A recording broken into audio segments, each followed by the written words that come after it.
the significance of having or celebrating Holy Mass in a hotel room. Some of you here today, certainly Mrs. Waddick, certainly my mother, maybe some others, were at the Bishop's first Mass in another hotel room, in Paddington Hotel, in 1976. A sung Mass with your dear parents, as I recall, my Lord, with a friend, I think, of yours singing with a beautiful tenor voice, singing at Holy Mass. And afterwards, all the faithful invited to a wonderful four-course meal. My mother has kept the menu. So there we go, I was being told the other day. And yes, hotel rooms, after you yourself having blessed and consecrated, no doubt, many churches,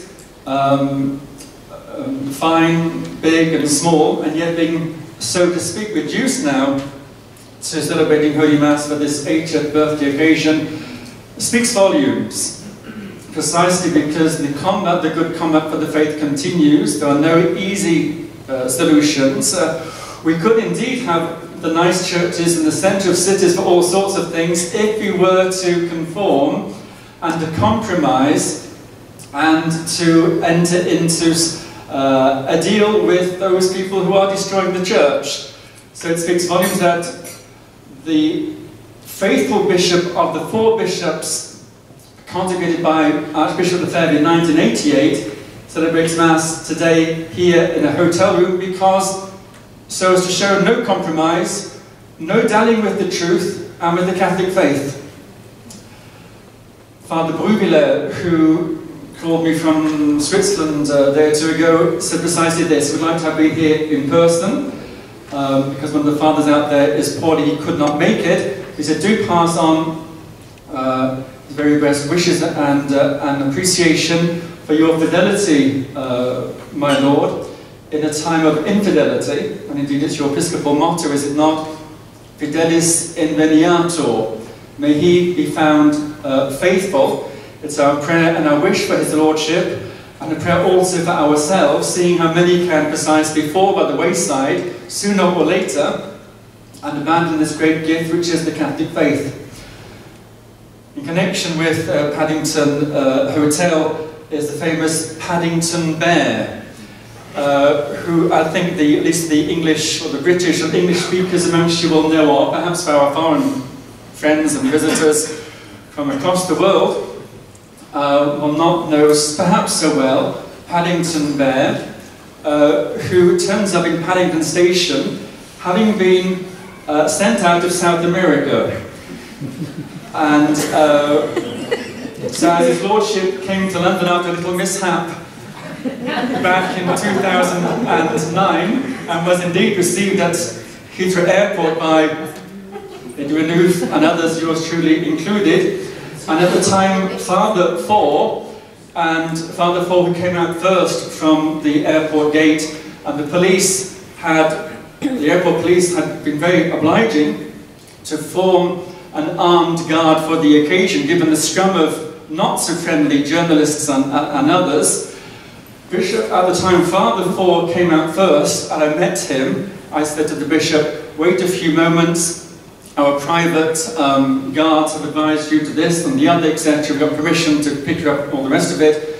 And Father Four comes out, and the journalists jump on Father Four saying, aren't you, have you nothing to say? Do you not repent of your awful words? And this, that and the other. And Father Four said, I am not him.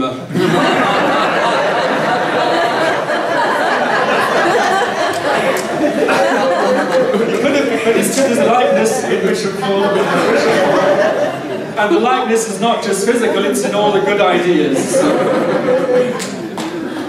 So Paddington Bear we received in London after coming out of, I know Paddington Bear was Peru, was Lima, but it's South America, it's Spanish speaking.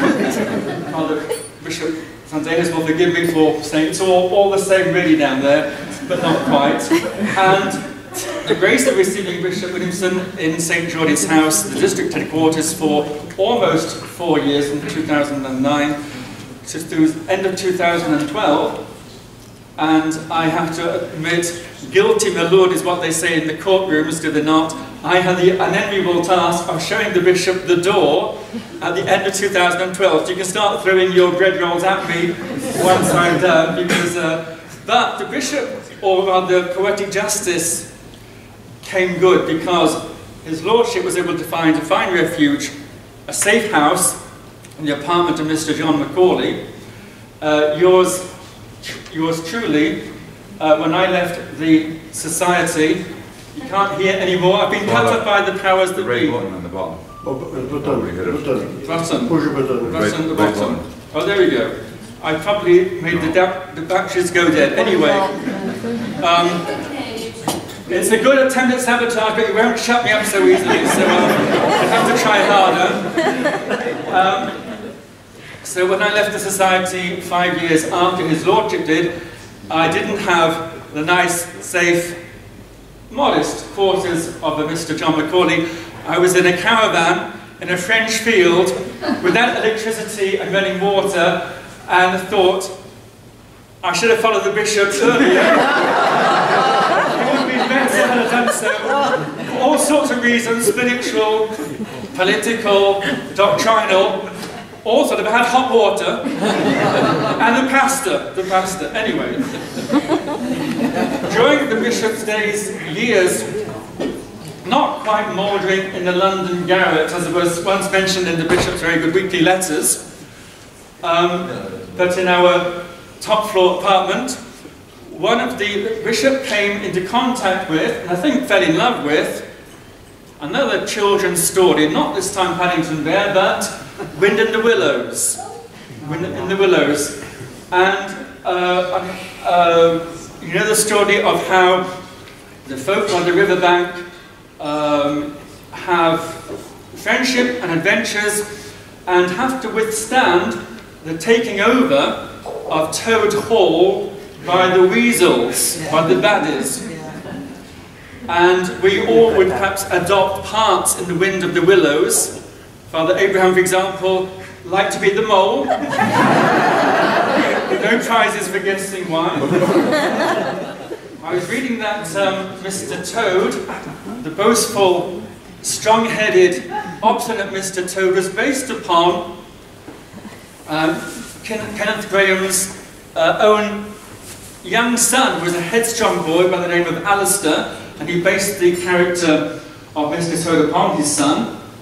The debonair, bon vivant Ratty, Mr. Ratty, was a writer friend of Kenneth Graham's. I won't tell you about the lunch we had, seeing his lordship holding the dinner plate, going beep, beep, beep, beep, a la Mr. Toad, who the bishop liked and enjoyed with his caravans and motor cars and aeroplanes and all the rest of it.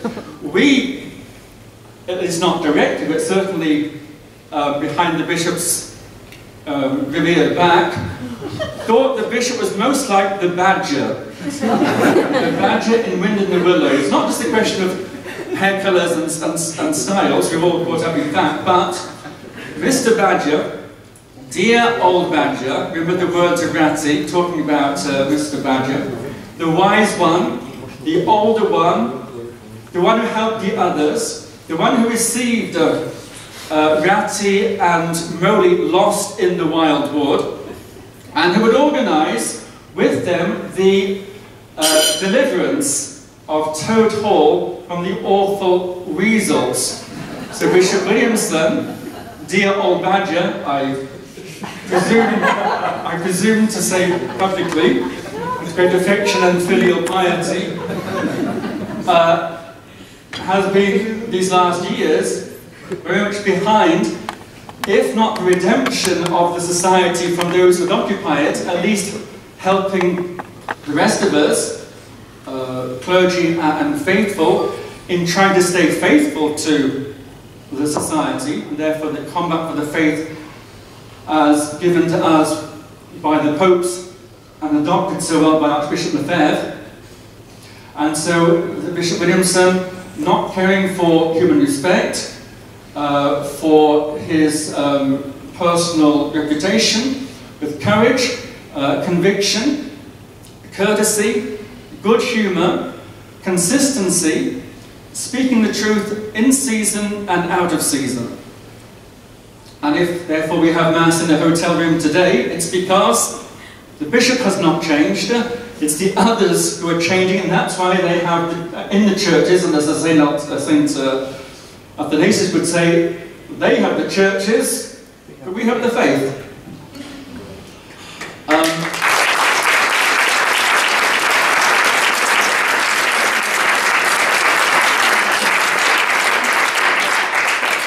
Before finishing, and you'll be devastated to hear I must now finish, I owe also personal debt of gratitude to the bishop who invited my dear belated father to Icone to visit the seminary back in 1976. Then Deacon Bishop Williamson received my brother and myself very kindly. And I thought to myself, goodness, this is a real seminary. If one day, God forbid, I'd be called to the priesthood, it would have to be Icone. And so some years later, it was indeed Icone. So it's really the bishop's fault that I'm here today speaking to you as a priest, and so on, in the nicest possible way.